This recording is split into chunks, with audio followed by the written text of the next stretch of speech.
স্মৃতিস্তম্ভে পুষ্পার্ঘ্য অর্পণের মধ্য দিয়ে ১৯৬৯-এর গণ অভ্যুত্থানের অন্যতম নায়ক পাকিস্তানি স্বৈরশাসক আইয়ুব খান বিরোধী আন্দোলনে পুলিশের গুলিতে শহীদ আসাদকে স্মরণ করল বিভিন্ন রাজনৈতিক দল, ছাত্র সংগঠন ও শ্রেণী পেশার মানুষ। সকালে ঢাকা মেডিকেলের সামনে শহীদ আসাদের স্মৃতিস্তম্ভে ৯০-এর ডাকসু ও শহীদ আসাদ পরিষদের পক্ষ থেকে ফুল দিয়ে শ্রদ্ধা জানান ডাকসুর সাবেক ভিপি আমানুল্লাহ আমান ও সাবেক জিএস খায়রুল কবির খোকন। এছাড়া বাংলাদেশের সমাজতান্ত্রিক দল বাসদ, জাতীয় গণতান্ত্রিক ফ্রন্ট, ভাসানী পরিষদ সহ বিভিন্ন সংগঠনের পক্ষ থেকে শ্রদ্ধা জানানো হয়। এ সময় বিএনপি নেতা আমানুল্লাহ ৬৯-এর গণ আন্দোলনে শহীদ আসাদের ভূমিকা তুলে ধরেন। সেই ধারাবাহিকতা মহান মুক্তিযুদ্ধ, ৯০-এর স্বৈরাচার বিরোধী আন্দোলন, শেখ হাসিনার বিরুদ্ধে ২৪-এর গণ অভ্যুত্থান সবকিছুই রাজপথে ফয়সালা হয়েছে।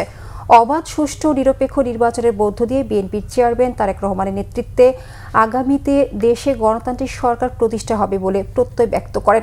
অন্যান্য বক্তারাও বলেন, ১২ ফেব্রুয়ারি নির্বাচনের মধ্য দিয়ে দেশ আবার গণতন্ত্রে ফিরবে।